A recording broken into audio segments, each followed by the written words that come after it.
Buenas noches, bienvenidos a una nueva edición del programa Solas con, un programa de entrevistas, del ámbito regional andaluz, de la cadena Andaluz Televisión, y que intentamos semana a semana, desde hace ya mucho tiempo, conocer mucho más a fondo a personas que por otras razones las conocemos porque las leemos, porque las vemos, porque las vemos en televisión, las vemos en radio, porque leemos sus artículos, porque son referencias en empresas, en el mundo de la cultura, en el mundo, como en este caso hoy, de la comunicación o del periodismo. O son personas, en algunos casos no tan conocidas, pero que tienen mucho que decir y mucho que enseñarnos. Y tal vez sea hoy el caso que para aquellos que estamos, pues metidos en el mundo de la comunicación, que estamos al día, que leemos, nos es bastante conocida. Y yo diría que, más que conocida, una persona que muchos admiramos por cómo es, por cómo escribe, por las cosas que dice, por las cosas que llevan su sello en el papel o en el mundo digital. Estamos hablando de Ana Isabel Bernal Triviño, malagueña. Buenas noches. Hola, buenas noches. ¿Cómo llevamos la Navidad? Bueno, la llevamos. No soy yo muy navideña, no soy muy navideña yo, pero bueno, ahí vamos, aguantando el tipo, esperando a que ya llegue el 31 y que pase todo. Y que empiece un año mejor, ¿no? Ay, esa es la esperanza con la que uno siempre empieza, que a ver si todo se arregla y los proyectos se van cumpliendo. Y últimamente llevamos una racha que por más que hagamos todos los rituales que hagamos en fin de año, no funciona. Así que no sé ya lo que vamos a probar, pero bueno. Ana Isabel, Ana, como me ha dicho que le dice, y que me ha pedido que le diga Ana Isabel Bernal. Yo no sé si la definiré bien, usted me lo corrige si me equivoco. Creo que es una periodista que, además de escribir muy bien, escribe con mucho corazón. Habla bastante de la sociedad, de la mala situación en la que se encuentra la sociedad, y sobre todo con una especial hincapié en aquellos que lo están pasando mal, en los débiles. Por tanto, podríamos hablar como de una periodista enmarcada en lo social o dentro de lo social. Sí. Yo la verdad que cuando empecé en esta profesión no me permitían, digamos, ejercer esta vertiente más social, sobre todo en el periodismo local, y un periodismo que se centra mucho en las ruedas de prensa y poco en profundizar en las situaciones personales de cada uno. Y yo cuando yo empecé en periodismo, yo empecé en Diario Sur Digital de forma, digamos, más profesional, que fue cuando entré con mi beca, pero yo antes trabajaba en Aula Magna, colaboraba con Aula Magna, colaboré con un periódico de Marbella, todo eso siempre, obviamente, en la tendencia de la época era de forma gratuita. Y cuando ya entré de becaria en Diario Sur, pues la verdad que ese momento, sí lo recuerdo, un momento como un poco doloroso, porque yo quería escribir, acercarme, ¿no?, a hacer periodismo, como se dice, periodismo de calle, y me encontré pues que era una redacción en la que cogíamos teletipo, copiábamos y pegábamos. Y yo recuerdo de llegar a la cocina a mi madre y llorarle y decirle que yo no he estudiado la carrera para esto. Y me encontraba con esa situación. Después pasé dentro de la redacción de Diario Sur, a lo que era la televisión, a lo que era Canal Málaga Televisión, del Grupo Vocento. Y ahí el primer puesto que me dieron fue de productora, y por más que yo incidía en que quería ser redactora, no había manera de que fuera redactora. Llegaban compañeros nuevos como redacción y yo siempre me quedaba en el mismo puesto, y por más que lo pedía, me decían que yo lo que servía era para hacer producción, para coger y para atender el teléfono. Y nada, de esa opción no salíamos. Entonces yo creo que definitivamente cuando la televisión cierra, que yo tengo nulas esperanzas de quedarme en ese periódico, porque eso lo percibes conforme va pasando el tiempo, ¿no? Por muchas cosas, por cómo te tratan, por cómo te valoran, porque yo cobraba 450 euros, entonces yo sabía que no era de las que más me iban a valorar en el periódico. Y recuerdo de cuando firmé el finiquito y de decir, mire, si es que en 3 meses defiendo mi tesis doctoral. Y yo he escuchado que si iban a aumentar el área de Internet. ¿Yo puedo seguir vinculada al periódico de alguna manera? No. Entonces me quedo en paro. Y al quedarme en paro, dio la casualidad que escuché una entrevista de Mario Tascón que decía que no podíamos ser periodistas si no teníamos una cuenta en Twitter. Y yo recuerdo que me la saqué por aquel entonces y no sabía muy bien qué uso darle. Hasta que cuando me quedo en paro, después paso a ser defiendo mi tesis doctoral en marzo, a mí me despiden en diciembre de 2008, en marzo de 2009 defiendo mi tesis, y justo después empiezo a trabajar como investigadora vinculada en la Universidad de Málaga dentro de un grupo, pero a través de una beca del Ministerio. Y cuando termina esa beca, porque vienen los recortes en investigación y se cierra el grupo, y ya veo que ni tengo periodismo ni tengo investigación, es cuando empiezo a utilizar mi herramienta de Twitter. Y ahí es cuando ya empiezo a mostrar mi parte más social. Digamos que ese espíritu de periodismo social nace en esas redes, porque ya perdí el miedo a todo. Antes a lo mejor estaba ejerciendo mi profesión, yo sí me he dado cuenta que lo ejercía con miedo y con una capacidad como de intentar complacer a todos, ¿no? Y ya llega un momento en que no, que te das cuenta que con la equidistancia no llegas a ningún lado y que tienes que tomar partido. Y yo, antes de tomar partido por el poder y por la alfombra roja y por las ruedas de prensa y lo oficial, pues tomé por lo que yo creo, por lo que yo soy, que yo soy una periodista de calle. A mí me gusta Mario Tascón, un buen amigo, el mago Mario Tascón. Sin embargo, y ahora volveremos a eso, a ese carácter social y a su trabajo. Eso no es óbice para que usted también tenga una vertiente artística importante y notable, ¿no? En el sentido de que ha hecho un máster en arte, historia del arte, que además ahora mezcla una parte de lo que es la comunicación con el arte y con la artesanía, y ahora también hablar de ese proyecto, no, de esa realidad. Y yo le he dicho que a usted la conocí yo por la carta a Arturo Fernández, de Huffington Post, si no recuerdo mal. La primera carta. ¿Cómo le salió esa carta? Porque le salió muy bien, pero con rabia, ¿no? Esa carta nace de las redes sociales. Arturo Fernández, el actor. Exactamente, el actor. Esa carta nace de las redes sociales, que abro mi Facebook y me encuentro una compañera, ya no sé ni quién era, yo sé que lo leí, y era que Arturo Fernández había hecho una reflexión diciendo que con la izquierda en este país nunca se había evolucionado. Y entonces, claro, veo a esa compañera que en lugar de criticarlo hace un alarde de esa frase. Y yo me quedo en un momento tan sorprendida que digo, pero ¿qué es lo que están intentando vender tal y como estamos? Porque además fue el momento en el que vinieron los recortes más fuertes. O sea, se había iniciado la legislatura y vino el golpe fuerte. Y claro, yo me encontraba en paro, con medicamentos que me habían retirado de la cartera sanitaria. Me encuentro con situación de nuestra vivienda, un banco que tenemos con cláusulas suelo. O sea, me he encontrado con una serie de abusos que se habían permitido. Me encuentro con un montón de recortes, familiares con situaciones de dependencia que se le habían retirado. Y digo, todo lo que hemos conseguido hasta ahora, que yo siempre he sido muy consciente de todo lo que lucharon los que están nuestros antepasados. Y en ese momento salté. Y entonces, del mismo impulso, en el mismo Facebook, recuerdo que escribí una carta, bla, bla, bla. Y entonces ahí exploté. Y era lo de chatín. Te recuerdo, era continuamente, porque como él le habla con esa palabra chatina, que yo lo considero un poco despectivo, dije, mira, pues me voy a dirigirte a como tú hablas. Y entonces era respondiéndole por cada uno de los logros que con la izquierda se había incorporado en nuestro país y viendo cómo se habían perdido de un plumazo. Y entonces, a través de una herramienta que había en Twitter, que se llamaba Tweetlonger, que porque yo no tenía ni blog ni nada, entonces copié ahí la carta y la compartí por Twitter. En ese momento tenía un compañero que se llama Ismael, que era del Partido Socialista en Valladolid, y él tenía amistad con Máximo Pradera. Máximo Pradera la retuiteó, y lo que es las redes, y ahora ahí llegó a Montserrat Domínguez, del Huffington Post. Y Montserrat me escribió un correo privado y me dijo que si la podía utilizar en su blog.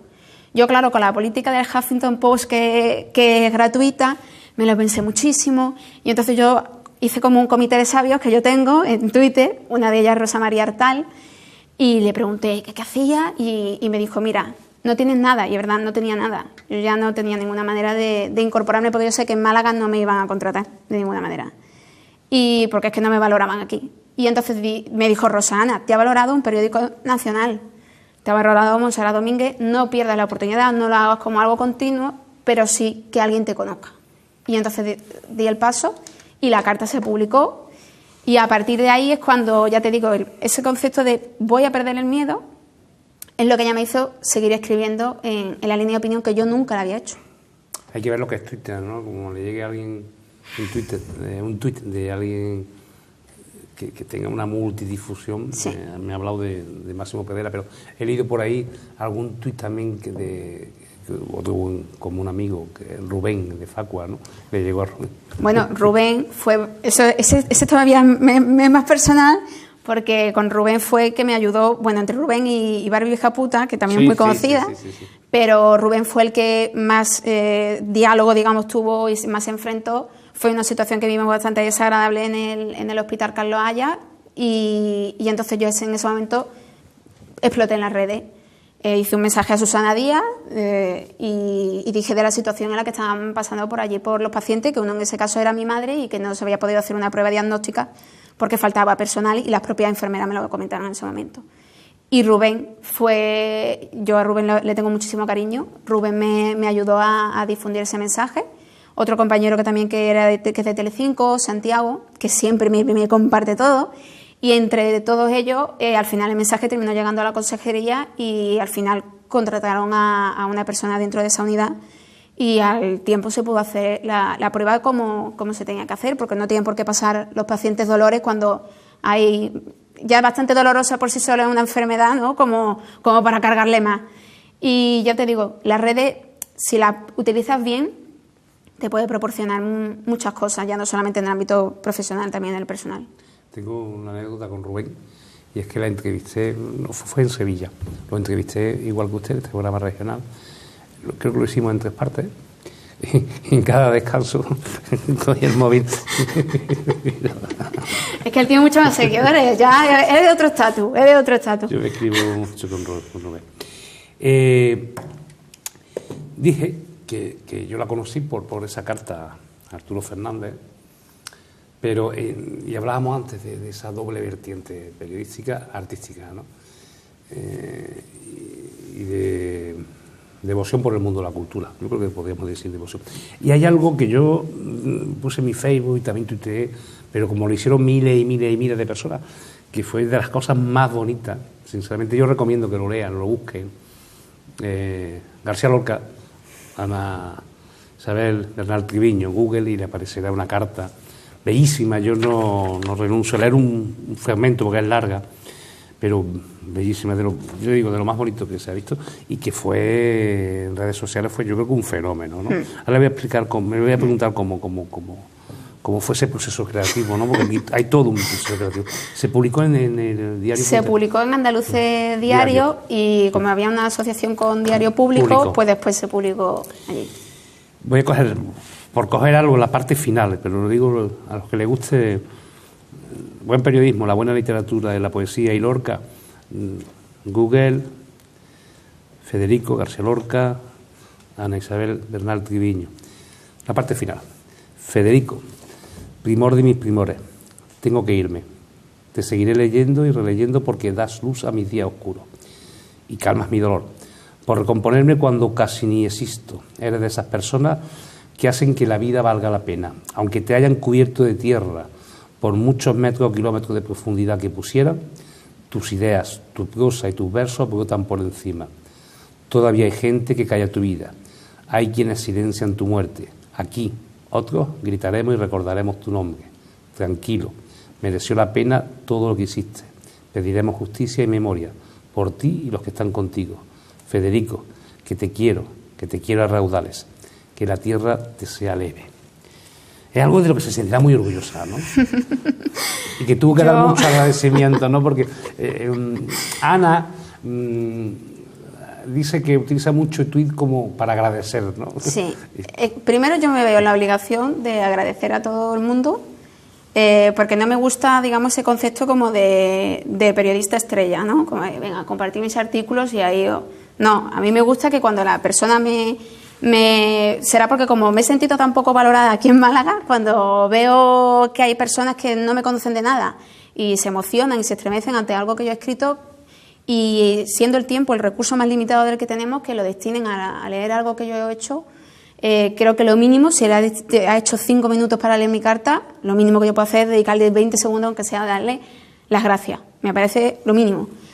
Y esa carta de Federico, la verdad que lleva un proceso fue un proceso en mente de hace mucho tiempo, porque cuando empecé a escribir en Huffington Post, a los pocos meses, estaba esa época, esas navidades yo leí muchísimo a Federico, fui a su casa de Fuente Vaquero, fui a la huerta de San Vicente, me compré todos los libros que pude de Federico, y era el momento de Federico en vena, y entonces yo me sentía tan en deuda con él de tantas cosas que había aprendido, pero no solamente en ese momento, yo venía del instituto, que a mí fue en las clases de literatura Federico quien más me impactó, y la casa de Bernarda Alba, y yo me acuerdo los apuntes de selectividad de mi hermana y mío, eran todo el libro relleno con anotaciones y con curiosidad y con metáforas, y yo de Federico aprendí muchísimo sobre la vida, sobre Andalucía, sobre el papel de la mujer, sobre el sometimiento, sobre el amor, y yo me veía en deuda de realizar ese agradecimiento a Federico. Y entonces yo me acuerdo por el mes de febrero, por ahí, que dije, bueno, si cuando llegue febrero, cuando llegue agosto, que era la fecha de la conmemoración de Federico, sigo vinculada a Huffington Post, le tengo que escribir una carta. Y al final surgió que en ese momento estaba colaborando en Andaluces Diario y dije, pero es el lugar perfecto, o sea, Andaluces Diario, una carta de un andaluz, y esa carta tenía que ser escrita y tenía que ser publicada ahí, que además se acompañó con un especial que hicieron otros compañeros de Andaluces Diario, a Olivia, que me acuerdo una redactora estupenda y que colaboró en ese especial, y la parte de opinión la hice yo con esta carta, que fue más extensa de lo que yo pensaba al principio, pero tenía tantas cosas que transmitirle y tanto agradecimiento que realizar, que al final fue una carta extensa, pero bueno, creo que para una persona que se fue hace tanto tiempo no habría muchas cosas que contarle, y más cómo estaba cambiando el país, ¿no? Porque ahí le hablo de todo, le hablo de Cataluña, le hablo de la biblioteca, le hablo de los recortes sociales, del hambre, le hablaba del país que teníamos ahora, básicamente. Merece la pena leerlo, y yo no renuncio a leer otra parte también. Me gustó tanto, pero yo le digo que lo busque en carta Federico García Lorca de Ana Isabel Bernal. También aprendí a perder el miedo, a vivir con alegría como un deber. Aquí hay que volar como los pájaros, arriesgándose sin alas de repuesto. Aunque a veces creo que, al igual que había 1000 Federicos planchados, también hay 1000 Anas planchadas esperando a inflarse de gas para abandonar el interior postizo. Y me gusta llorar, como decía, porque me da la gana, como lloran los niños del último banco. Todo eso son palabras de Federico que en ese momento yo hago mía. Yo sobre todo un libro que lo tengo en mi cabecera, o sea, es que nunca lo quito de allí, son las cartas de Federico, las cartas que le escribía a sus padres, a sus amigos, y muchas de esas ideas, de esas frases, que yo asumo como lecciones de vida y como fines que yo tengo que cumplir y como tengo que enfrentar, porque era un momento bastante doloroso para mí en ese instante, y a mí Federico me actuaba de bálsamo todo lo que leía. Y entonces en ese momento, ya te digo, utilicé parte de esas cartas, de los mensajes que le daban esas cartas para afrontar la vida. Federico es una persona yo me identifico en esa parte, no soy muy vitalista, no soy, tú me ves y no puedes decir, mira, es una persona deprimida, ¿no? Pero sí, de puertas hacia adentro, él no sabía cómo explicar su dolor, ¿no? Y obviamente todos llevamos en nuestra mochila una parte de dolor, lo que pasa es que tenemos que disfrazarlo de alguna manera. Pero cuando realmente se ve el Federico vulnerable es a través de esas cartas, ¿no? Entonces es cuando él comenta, ¿no? Esa última parte que tú mencionas de los Federicos que estaban planchados. Planchado como Ana estaba planchado. Entonces, claro, él también habla al principio de lo difícil que él era abrirse un espacio dentro de la literatura. Y él veía de que tenía que terminar estudiando Derecho porque era lo que esperaban sus padres y digamos como no sentirse reconocido, ¿no? Por parte de su familia, y él era ese agobio, ¿no? Y yo lo entendía porque cuando sientes algo que realmente te llena y que dices, es que yo me quiero dedicar a esto porque sin esto yo no sé cómo vivir, si yo sin escribir no sé cómo vivir. Y él era como un grito de auxilio, ¿no? Con lo que realizaba a través de esas cartas, y ya te digo, para mí eran como frases que me devolvía, que decía, bueno, es como si me miraran al espejo, ¿no? Ana, ¿te gusta la poesía también? Sí. ¿Y escribe aunque sea la intimidad? No, poesía no llego a escribir. Sí tengo teatro, porque de teatro sí que me gusta mucho. Y tengo 2 obras que tengo ahí en el cajón, que nunca me atrevo a sacar, que Moncho Almendani me tira de la oreja y siempre me dice que tengo que seguir escribiendo, pero como sobrevivir en este país es tan complicado, pues muchas veces a lo que realmente a uno le llena lo tiene que dejar aparcado. Hay, a lo largo de su biografía, hay muchas entrevistas a personas de muchísimo interés, ahora reseñaremos algunas. Hay muchos nombres importantes Pero hay una persona con la cual tiene usted una especial amistad, ¿no? Y no quiere decir que es como si fuera su padre porque se puede molestar, ¿no? Que es Moncho Armendáriz. Mi padre, pero esto su hermano mayor. Su hermano mayor. Mi hermano mayor, mi padre es ficticio. El hermano mayor primero. Ay. Moncho Armendáriz, ¿cómo traba usted esa amistad con Moncho Armendáriz? ¿Y qué es para usted Moncho Armendáriz? Pues Moncho, yo trabajé en el Festival de Cine, entonces sí. Yo conocía mucho por esa parte, ¿no? A Moncho como cineasta y tal, pero a través de las redes sociales, que él desde el primer día me compartió mi artículo, sí empezamos a entablar una amistad, pero una amistad que yo nunca pensé que terminaría desembocando ahí. Y Moncho ha sido de esas personas que yo creo que este país nunca va a reconocer como se debiera, que es el dolor, digamos, que yo tengo como me considero amiga de él, que no se le va a reconocer en España como se debe, porque hay muchos intereses. Y él es una persona tan pura y tan humana que muchas veces, como yo le digo, termina haciendo el tonto. Y Moncho a mí ha sido mi sostén cuando no había nadie. O sea, cuando ya ni siquiera ejercía esta profesión, Moncho estaba ahí para consolarme. Cuando ahora hemos tenido un proceso de enfermedad grave, Moncho ha estado ahí el primero. Moncho ha estado hasta las 3 de la mañana si yo estaba con angustia. Yo no me quería levantar de la cama y Moncho estaba ahí por la mañana, aunque estuviera en Madrid, pero me escribía y me hacía levantarme de la cama. Y, por ejemplo, ahora en la última operación que tuvo mi madre, Moncho me mandó un libro, que era El olvido que seremos de Héctor Abad, que nunca lo había leído. Y yo tiene la capacidad de darme justo en el momento en el que estoy lo que necesito. Y es una persona con la que yo sé que puedo contarle todas mis impresiones, puedo comentarle cualquier tipo de aspecto que yo sé que él es un amigo verdadero y que no me va a hacer nunca daño. Y eso me da una tranquilidad tremenda. Y sé que cuando lo necesito, lo tengo. Bueno, la enfermedad familiar, y no voy a hablar del tema, pues son temas personales, pero sí tengo que decir que yo voy detrás de entrevistar a Ana un tiempo. Y yo pido perdón. Yo pido disculpas. No, pero siempre se ha tenido que retrasar por esos problemas lógicamente, anteponer la cuestión de la familia y los cuidados a los seres más queridos para una entrevista que habría otras personas que a lo mejor saldrían corriendo por la entrevista, y quiero decirlo y además reconocerlo más que reprobarlo. Yo ya te dije que yo no encajaba en este perfil del programa, pero bueno, tú insistías.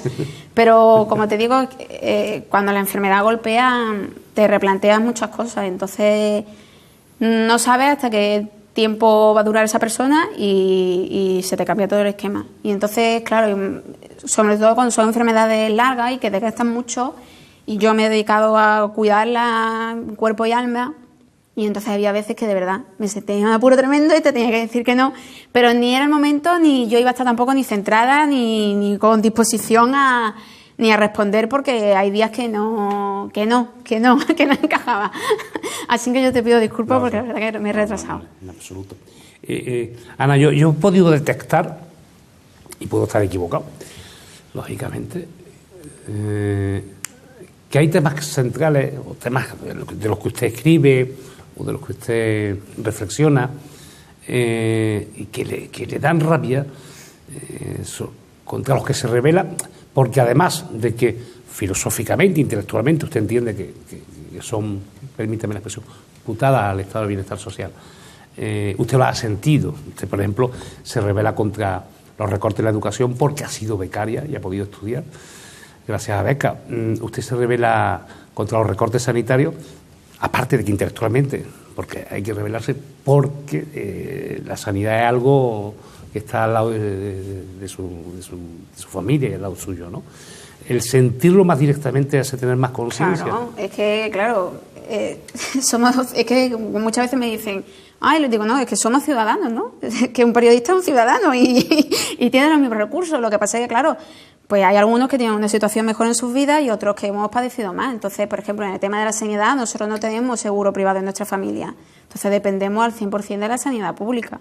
Entonces, en el momento en que tú vas viendo cómo se va deteriorando todo el sistema, te da pánico. Yo recuerdo que cuando se anticipaba esta avalancha de recortes, mi madre dijo un día que no nos pongamos malos, y a los 3 meses quien cayó enferma fue ella, y grave. Entonces, claro, te quedas como que dices, Dios mío, y vas con miedo, y dices, ya verás qué recorte de turno me voy a encontrar la próxima vez que vaya. Y bueno, por eso te digo que hay que muchas veces, ¿no? Pues cuando has padecido la situación, como yo he padecido el paro y ese desprecio a la figura del parado y que somos unos vividores y que vivíamos de la cuota del desempleo, y dices tú, pero si a esto le puedes llamar vida con lo que te queda. Y en el tema que mencionas primero de la educación, por ejemplo, es muy fácil, es que a mí me molesta mucho la gente cuando habla con mucha facilidad y ni siquiera sabe todo lo que hay detrás, ¿no? Entonces yo, por ejemplo, en el tema de la educación pública, yo vengo de la educación pública y yo sé que sin educación pública yo ahora mismo no estaría aquí. Pero no es que no estuviera aquí, es que no habría hecho nada de lo que prácticamente he hecho en mi vida. Entonces a mí me ha forjado unas herramientas, una forma de pensar, una manera de entender el mundo, y yo todo eso lo he tenido a través de mi escuela pública, de mis profesores que han sido estupendos, a los que yo estoy siempre eternamente agradecida. Sé leer y sé escribir gracias a ellos, que es la base de mi trabajo. He tenido acceso a bibliotecas públicas que me han abierto un mundo de libros al que yo no podría haber accedido de otra manera. Y cuando mencionan a esa gente de forma tan fácil y tan baladí, es que tenéis una titulitis. No, perdona, es que hay algunos que nos ha gustado estudiar, es un defecto que hemos tenido, nos ha gustado estudiar y esforzarnos en ese sentido porque nos ha traído el mundo. Yo a lo mejor, pues como os digo siempre, digo yo, para mí la figura más importante siempre es el agricultor, porque él el que me da de comer 3 veces al día. Y yo sé que no podría trabajar en el campo, pero sin embargo sí, me gustaba estudiar, investigar, sobre todo el tema cuantitativo de la historia, el arte, la literatura. Y eso no significaba que tuviera una titulitis. A mí no me han regalado los estudios. Yo, por ejemplo, en la carrera, en selectividad ya me obsesioné con que tenía que sacar matrícula de honor para que mi carrera me la dieran gratis. O sea, no es que quería entrar a la carrera porque quería ser universitaria. No, es que yo quería estudiar, pero yo sabía que para estudiar, si llega a fallar la beca, en mi casa no había dinero para pagarme una carrera, ni a mí me iban a mandar a Madrid a estudiar, ni iba a tener yo una universidad privada porque no se lo podía permitir mi familia. Entonces yo, sin esa universidad pública, yo no hubiese podido nunca ejercer el periodismo porque yo carezco de contactos en este sector, y entonces yo he hecho el camino rutinario. Me saco mi título, me presento a una beca y que me la cojan. Pero si yo no llegase por la universidad, yo no tengo manera de llegar. Y el máster, por ejemplo, de último que hice de Historia del Arte no fue porque entré en ese proceso de titulitis, ¿no? Fue porque se convocaron becas para desempleados y viendo que en el periodismo, aquí en Málaga, no me iban a dar ninguna oportunidad porque yo ya sabía que no me la iban a dar, en ese momento, como la Historia del Arte era algo que siempre me había apasionado, dije, bueno, pues voy a iniciarme en Historia del Arte e intentar unir un poco la comunicación con la Historia del Arte, que era otra de las vertientes en las que yo me quería especializar. Y fue por eso. O sea, me la dieron por una beca, por desempleado y porque en mi familia no teníamos los recursos suficientes para seguir formándome o para, como se vende ahora, reciclarse, ¿no? Entonces yo le debo mucho al sistema público porque sin él yo no sé qué es lo que sería de mí.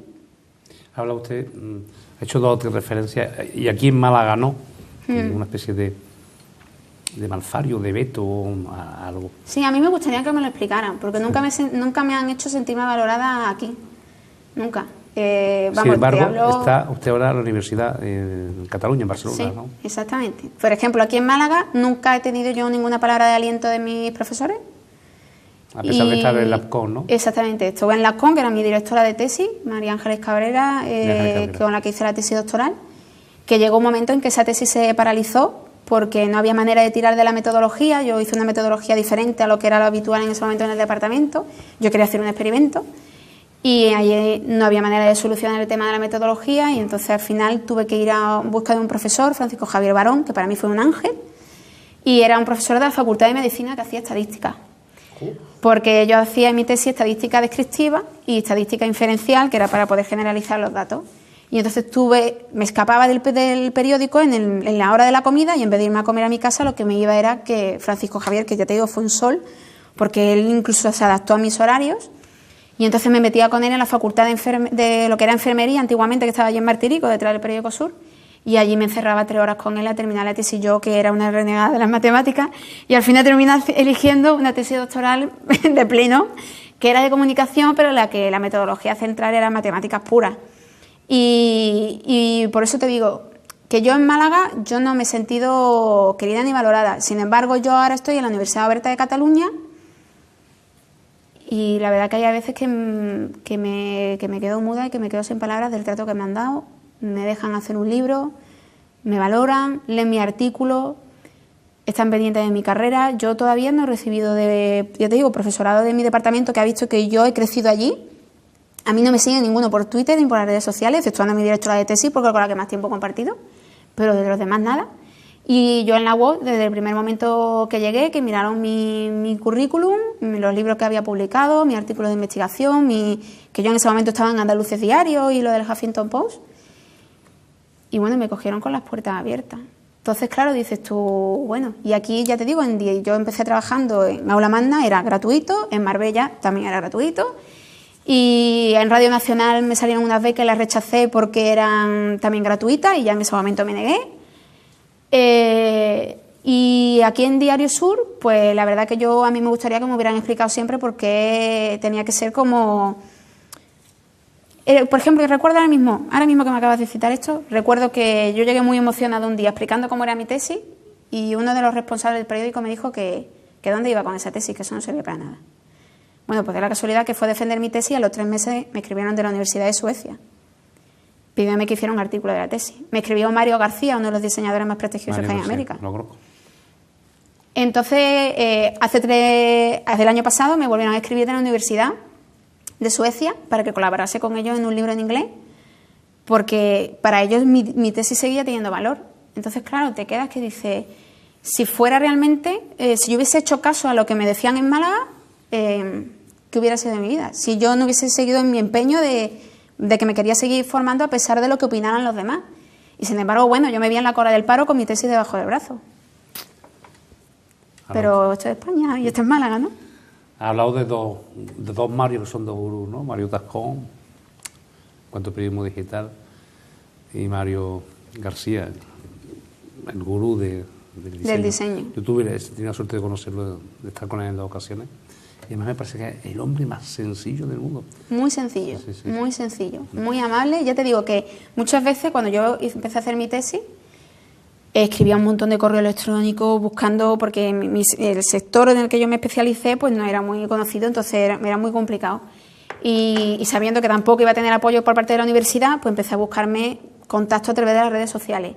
De hecho, para esos que dicen de la endogamia de la universidad, yo solicité que mi tribunal de tesis no estuviese formado por personal de la Universidad de Málaga. Es decir, la defensa de mi tesis doctoral, todos venían de fuera y ninguno me conocía, no había estado en contacto conmigo durante los 4 años de carrera.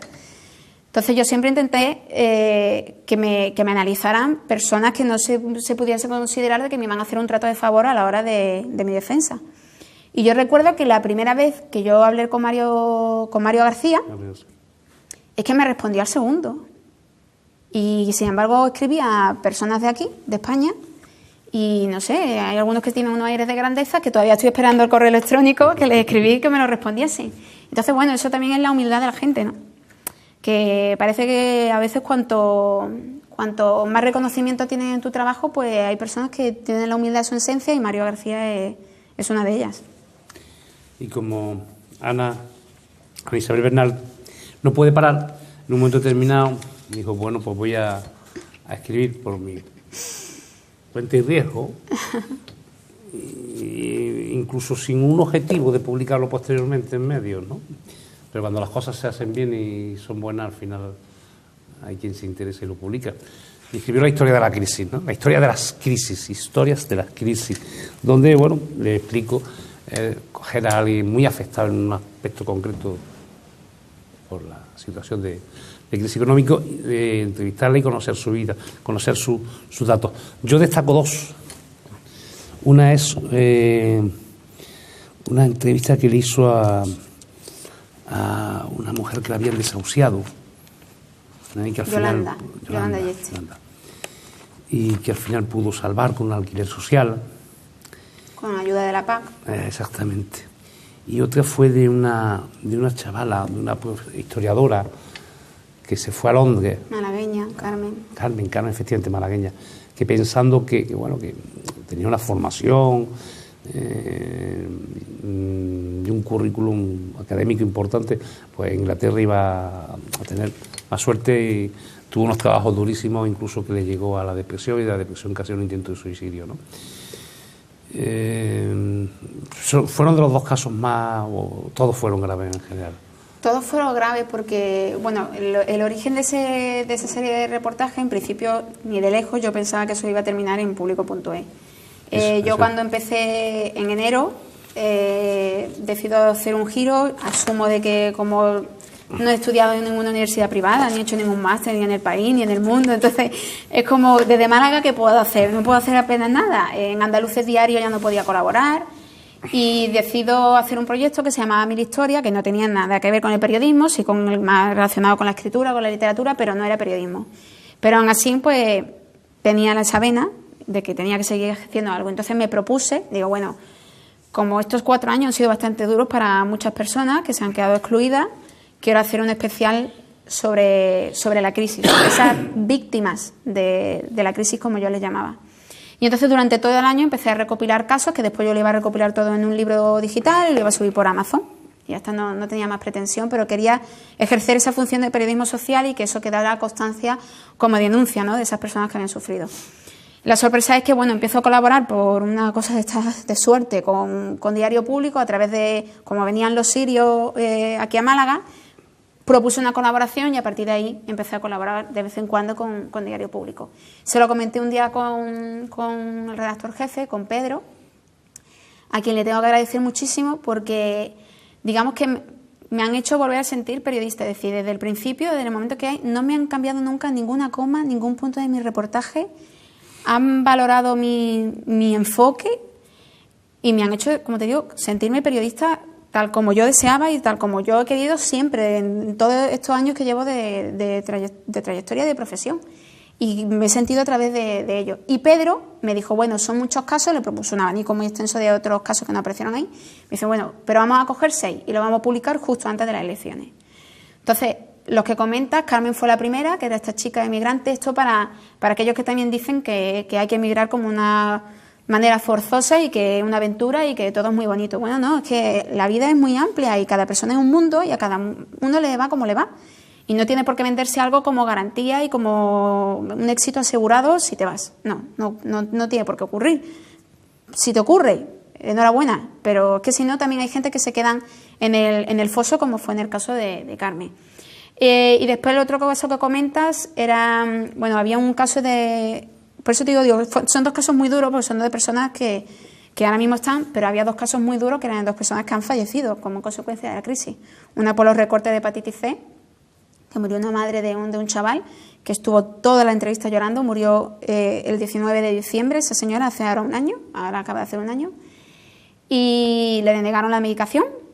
Y el otro caso fue un suicidio por estafa financiera, que terminaron embargando, y me habló la hermana de esta persona que se había suicidado en Córdoba. Se suicidó en Córdoba. Esos 2 casos también fueron muy duros.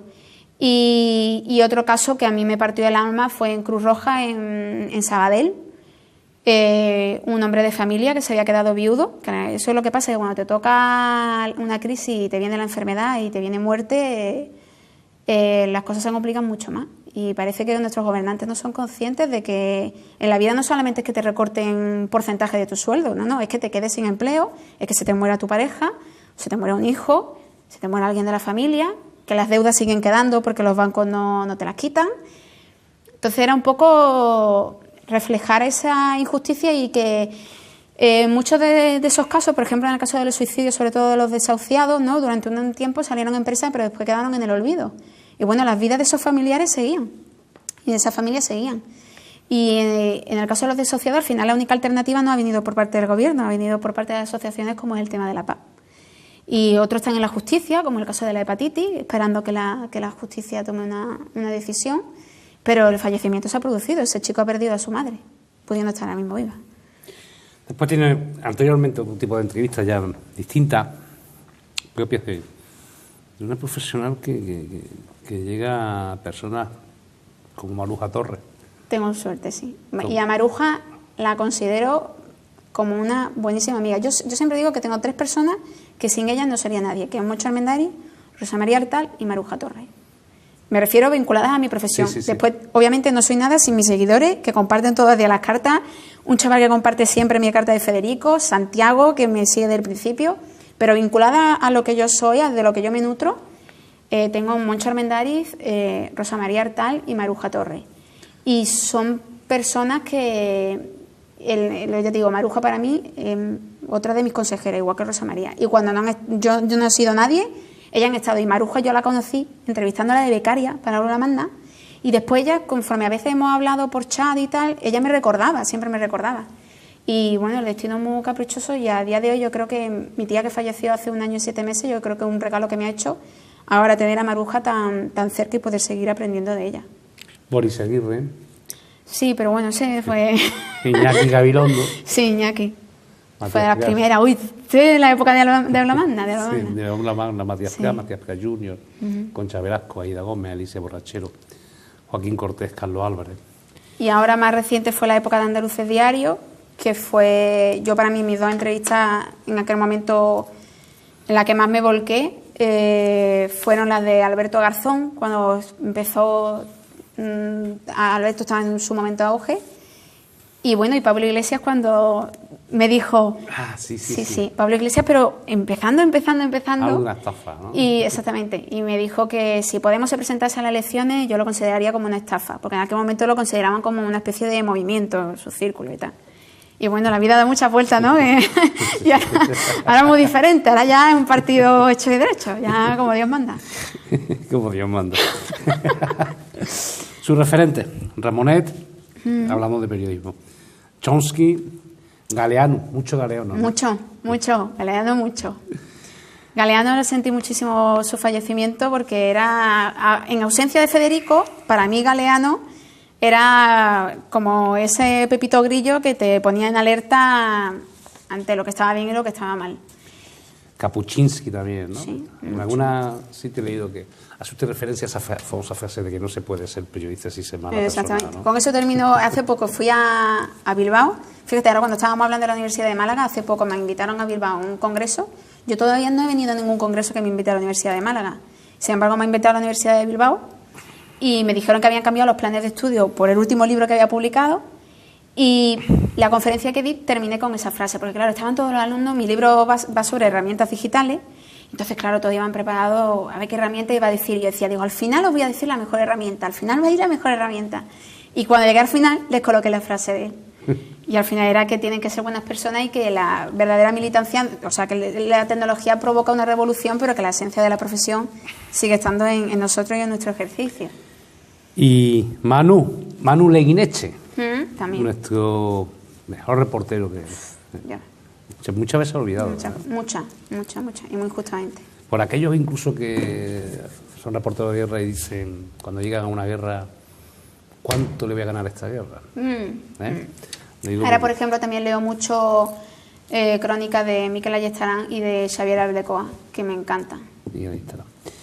Y en su día a día no puede pasar sin leer a Rosa María Artal, Maruja Torres, ya hemos dicho, Sí. Olga Rodríguez. Yo tengo Rodríguez. amistad con Olga Rodríguez. Sí, Olga Rodríguez, que es estupenda. Está muy imbuida por el tema de la guerra y de los refugiados. Sí, es una persona de la que aprendo mucho. Y bueno, y si me voy a Juan Diego Boto, que también entra ahí, es otra de esas personas que culturalmente, cuando asistes a una obra de teatro por él o que él ha escrito, te remueve mucho por dentro. Yo considero que parte de Federico reside en Juan Diego Boto, siempre se lo he dicho, siempre se lo he dicho. Él ama también a Federico y se le nota en lo que escribe.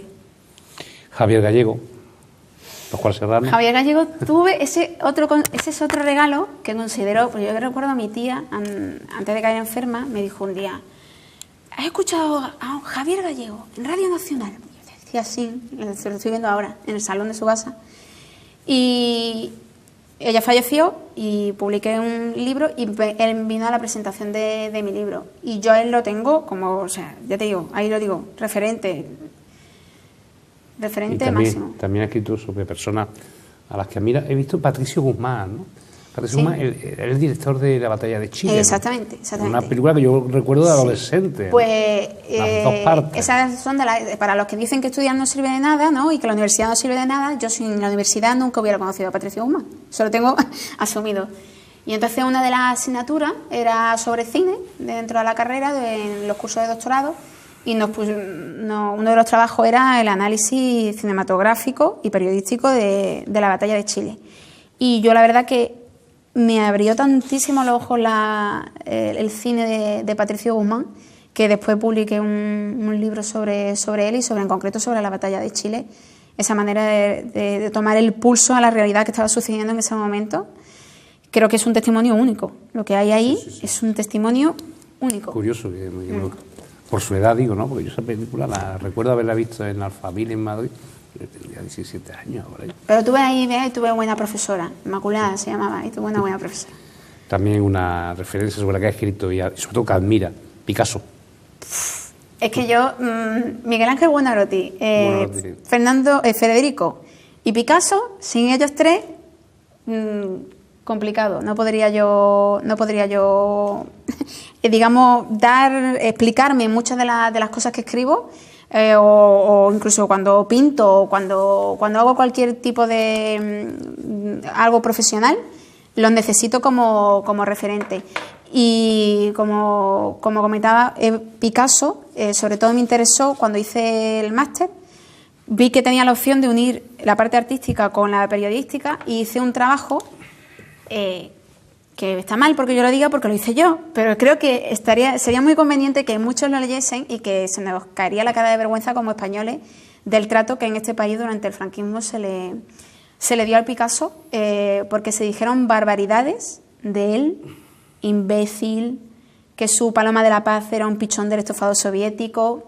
Eran una cantidad. Cuando yo empecé a analizar periódicos de la época y me di cuenta, una persona era como una persona diabólica, y digo, Dios mío, en España para sacrificar a alguien de la cultura nos la pintábamos solos, ¿eh?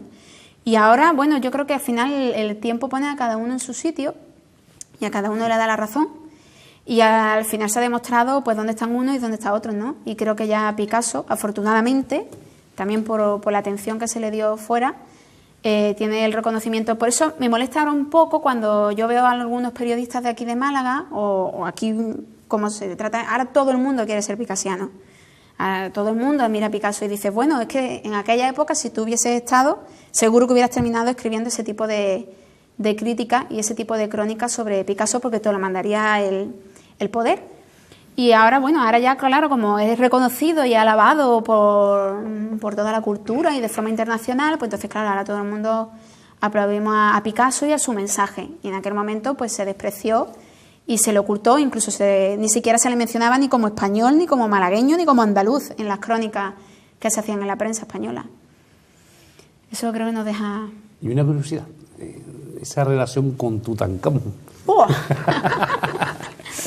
Pues eso fue en uno de esos lapsus que me quedan de que no sabía qué hacer, de trabajar, y quería escribir, entonces me propuse hacer un libro a una editorial sobre Miguel Ángel.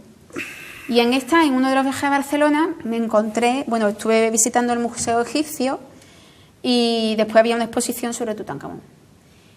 Y me apasionó, lo vi una historia que iba a enganchar muy bien con los pequeños, porque los dos protagonistas, o sea, Tutankamón era un faraón desde niño, y Howard Carter, que fue su descubridor posterior, también empezó a interesarse por Egipto cuando era un niño.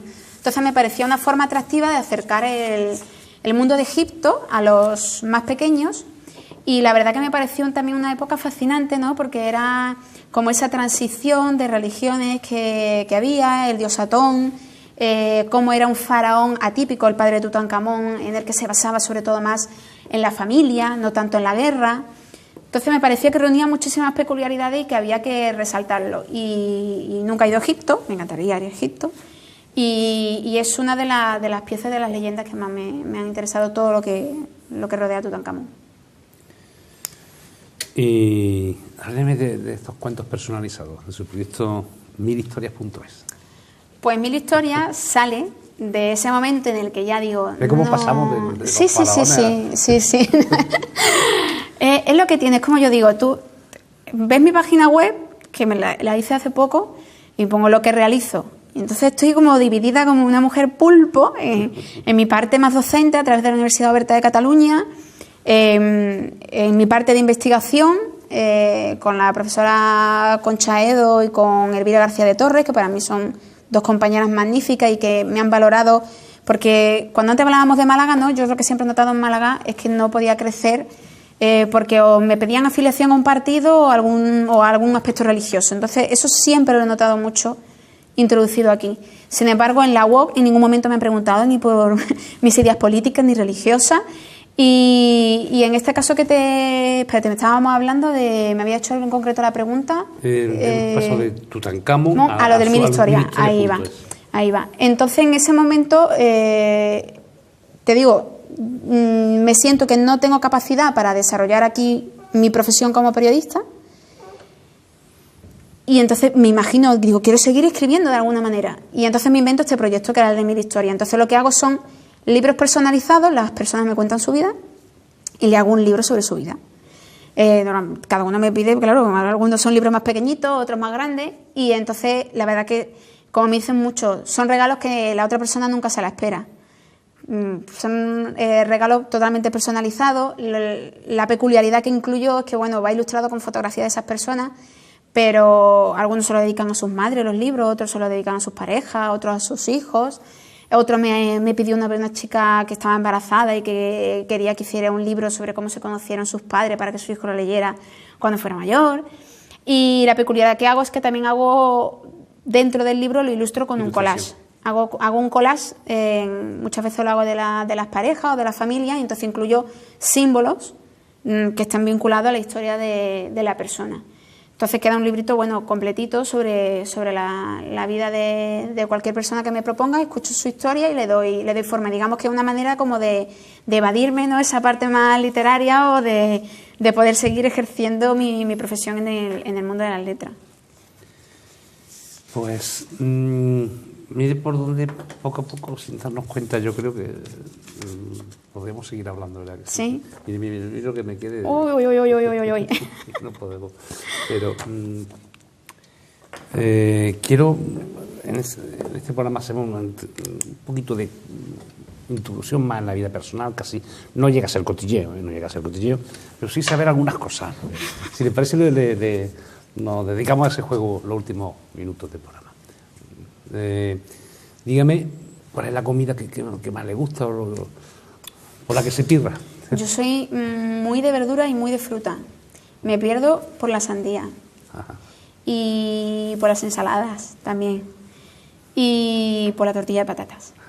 Y el pan con tomate me vuelve loca. Pan con tomate y aceite me vuelve loca. Podría también estar comiendo solo aceitunas toda mi vida. También. Yo creo que con eso me mantengo. Imaginemos que ahora, después de Navidad, pues... Ana, te tienes que ir una semana a un sitio porque te ha tocado, porque viene un mecenas y quiero que te vayas una semana por ahí. ¿Y dónde elegirías si fuera Málaga? Si fuera Málaga, dado que no puedo volver al boliche de mi abuelo, me iría a cualquier zona de la Sarquía. ¿El boliche de su abuelo dónde era? De los boliches. Mi abuelo estaba en los boliches, sí. Y recuerdo el encanto de los boliches de los años 80, que es con el que yo crecí. Y eso ya no está en Fuengirola, mucho menos. Entonces ahora soy muy de Sarquía. Me gusta mucho la zona de la Sarquía, y de ahí cualquiera. Y ya si tiro hacia Sierra Nevada, pues mejor. Camino de la Alpujarra, ¿no? Sí, ahí, esa zona. Y nos trasladáramos a un sitio en Andalucía, que no fuera Málaga.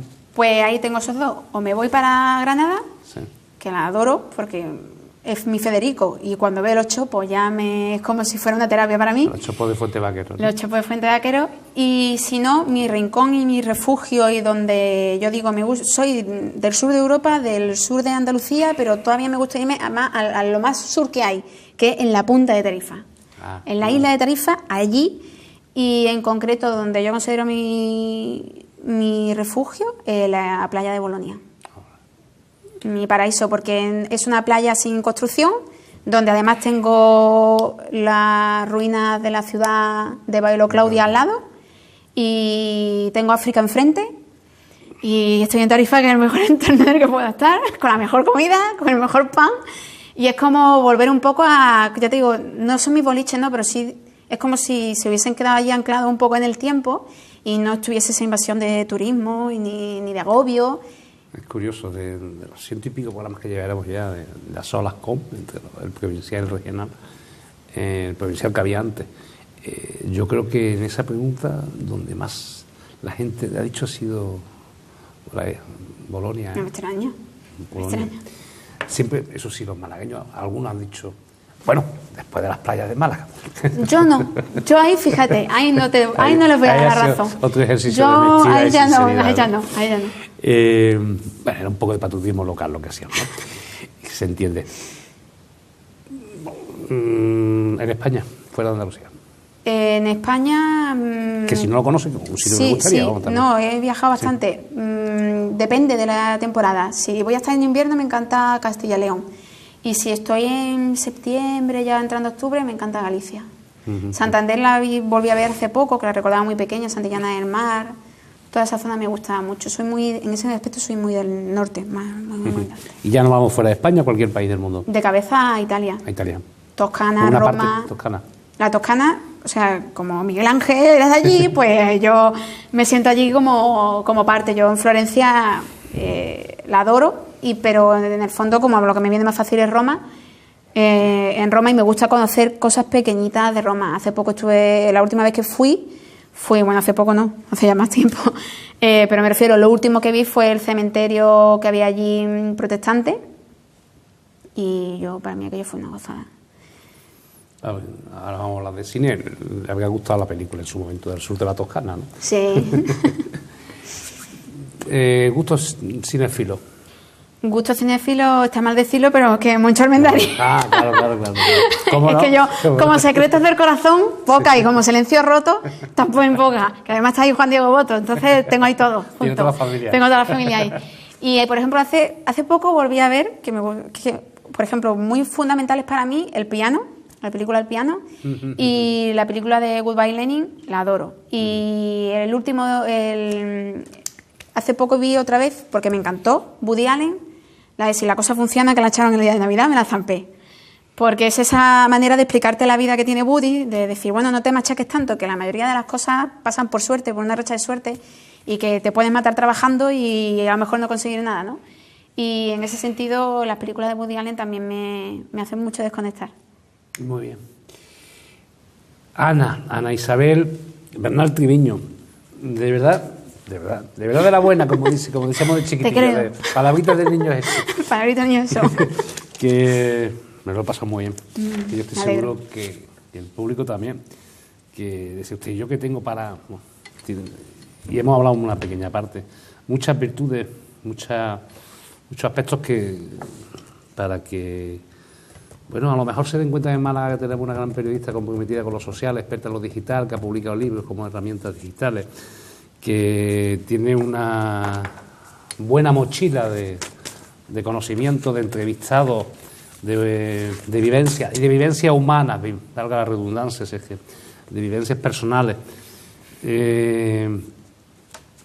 que conoce a personas que tenemos... compartimos en común, como Mario García, el gurú, como Mario Tascón, que le hace dar un salto en su carrera, que tiene buenas relaciones con Tutankamón. El día que lo vea... Que me encantaría volver a la Toscana, que tiene yo creo como características principales de tanto en su profesión como en su personalidad, la honradez, la honestidad, la de rebelarse contra aquello que cree que es injusto. Y que ahora, bueno, pues está en aspectos docentes, pero en Cataluña, en la Universidad de Oberta, que admira y que quiere y conoce a gente como Maruja Torres o como su Moncho Armendariz, ¿no? Y que en un momento dado dijo que era el momento de